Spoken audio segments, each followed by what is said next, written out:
I hear a lot about rappers who go into the studio once and then they can all of a sudden, they never write anything down, but they've been working on this thing for years and years and years, all day long, 24/7, nothing but lyrics, nothing but lyrics. So when a guy like Jay-Z gets in the studio, it's got to explode. Right. You know what I mean? So there is no not writing or not working on it and all this stuff. You're working on it. And so when people see things that are natural, what they say is natural is just the first time you saw it. You know what I'm saying? But behind closed doors, it's nothing but work. It's hard work until it gets into the flow. Yeah, that's amazing. Did you fear being typecast?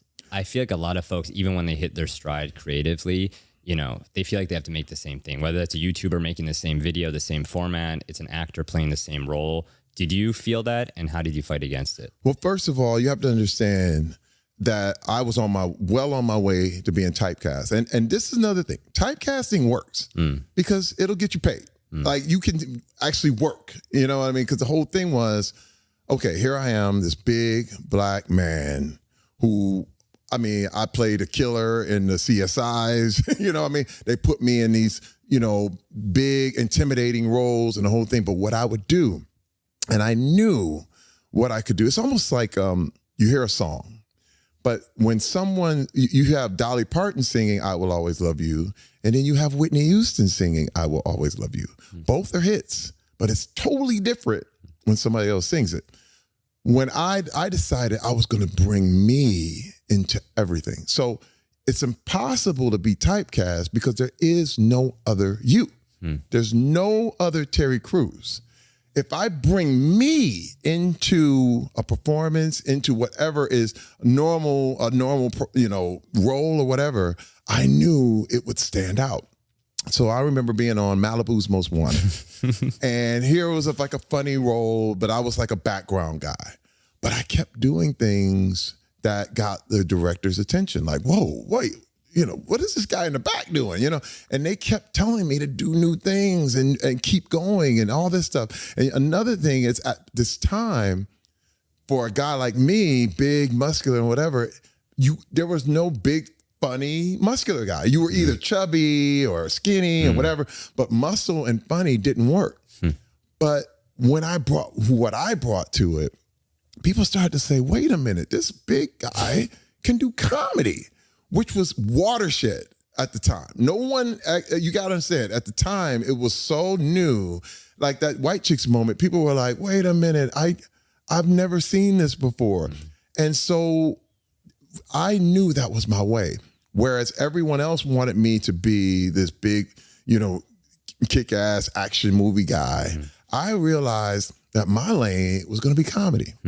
I was going to stay in that lane and keep doing it because it was all to myself. And I was like, I don't have to compete with anybody because I'm just being me. My wife knows that I'm a goofball. You know what I mean? She's seen it all at home. She's seen me doing it and all this stuff. And she's like, Terry, you are just literally being yourself, different parts of you in all of these roles. But the thing is, there's only one you.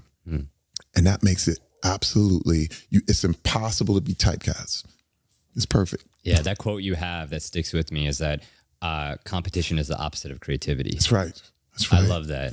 I learned a long time ago, because what was happening, I remember feeling jealous. You get those things where everyone's telling you, okay, man, so-and-so has got this role, so you got to do this, you got to look like this. And I realized, man, because if I'm competing with you, I'm not creating. Instantly, I'm now put myself on another plane of just you. It's like, you know what? It's funny because people say, well, I'm not good at basketball. But but you have to understand, every new sport was created by people who are like, I'm not going to compete. I'm just going to create. And so no matter if you're not good at basketball, I'm good at tennis. So I created tennis, you know what I mean? And this is how these things get started, This is how in the Olympics, they have to bring a new sport in because somebody's like, no, I'm not good at that, but I'm good at this. And I realized, always create your own sport. You know what I mean? It's wild because if you're always on someone else's playing field and you're always playing the game and the rules that they set, you'll never win. You know, the Beastie Boys have a song where they say, I play no game that I can't win. And I love that thing. You got to set yourself up to play the game that you can win every time. I feel like another way that you changed the game was when it came to marketing and YouTube and those Old Spice commercials. I couldn't believe some of the things that you did in those videos. And I heard this story, Terry, that you were actually on set and you guys were coming up with new ideas right for there. these Old Spice commercials. And you're like signing the contracts in real time for new commercials to shoot. At first, that is exactly what happened. This is what's so nuts. Real quick, before we get to the rest of the interview, one thing that struck me about my conversation with Terry, both on and off the camera, is how ahead of his time he is, especially when it comes to creating content and embracing new technology like AI. But if you're like me, you don't just want to use AI to make mediocre content. You want to make it great. And that's why I recommend checking out this free guide from today's sponsor, HubSpot, on how to use generative AI to scale your content. And what I really love about this guide is that it gives some really great practical tips on how to write specific prompts to get better results using AI tools. This guide also answers questions that most people overlook, like how do you avoid plagiarism if your content is generated by AI? And does Google penalize AI content and more? So check out the link below to get this free guide from HubSpot, which is today's sponsor. And now let's get back to it. You know, when you got to understand, when I started doing Old Spice, at the time, my managers, agents, everyone was like, it's very dangerous.